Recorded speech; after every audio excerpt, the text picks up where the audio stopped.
Shoutout sa mga angkol, bunalikol, bunalikol, bunalkol, bunalkol.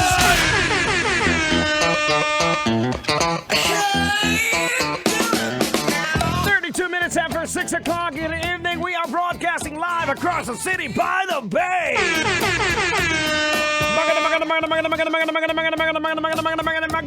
gabi! Luzon, Visayas, Mindanao, and World Wide Web. Kamusta? Ikaw na nasa office pa rin. Ikaw na may nilalamay pa rin yung iba mong katrabaho. Nagsisiuwian na. Yung iba nagkinarat na. Alam mo ba yung kinarat? O, pag saan mo na si Ilonggo, pag sinabi nga nagakinarat ka naman, naglandi. Yung ka-office mate mo na ang kapal-kapal mag-makeup, ayun, nagkinarat na.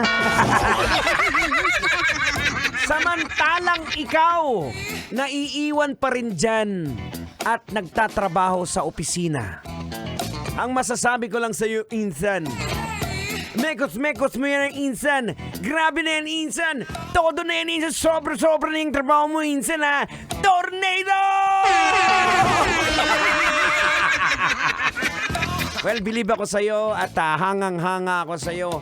Hats off sa'yo. Ikaw na naiwan dyan sa opisina. Eee! Smile naman dyan. Oh, hindi mag-smile, oh.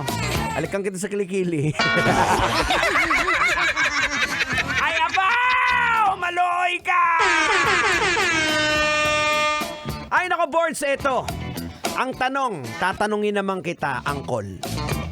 Ikaw ba talaga ay masasabi mong nagbago ka na? Ha? Nagbago ka na nga ba? Sagot! Oh no! Hindi, sure ka? Sigurado? 100%? Hindi mo na pinapanood si Johnny Sins?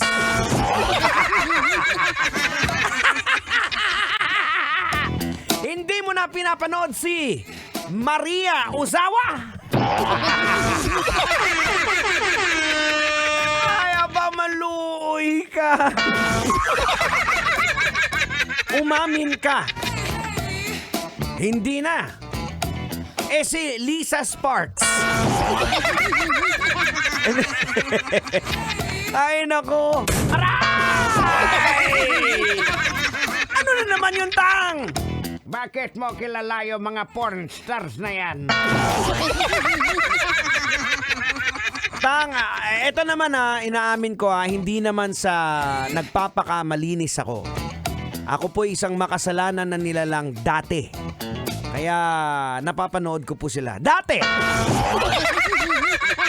Pero siyempre, alam mo na, nung tinawag na tayo ng Panginoon, wala na tayo sa mga ganyang bagay. Kaya lang naman na pag-uusapan tang, nababanggit ko ito. Kasi nga po, itong parang ang gulo ng mundo eh. Itong si isang adult movie actress. Imaginein mo yung ginawa. Ha? Nakipagsiping sa 919 na kalalakihan in less than 24 hours para lang magkaroon ng world record. Hindi ko alam kung anong nangyayari sa mundo. Nakakalungkot isipin bakit may mga taong ganito mag-isip. Talagang pinaglabanan niya daw sa competition yung rival niya na former world record holder na nakasiping ang 759 na lalaki sa loob ng isang araw.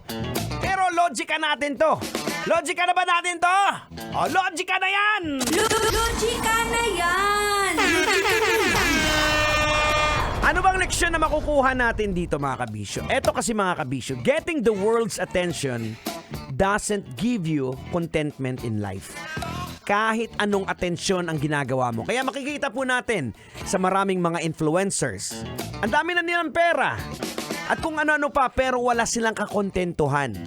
Because nakafocus po sila sa mga material ng bagay, and material things does fade away. Hindi ka makakakuha ng peace of mind, hindi ka makakakuha ng contentment. Ayan, isa pang leksyon na makukuha po natin. Kinakailangan po nating iproseso before taking action yung mga ginagawa po natin. Alright? Ayos! It is now 37 after 6 o'clock. Now here's a song coming from Putriska. Sa lahat ng mga Manila girl, para sa inyo to. Let's go! Ito pa rin po ang programa. EDSA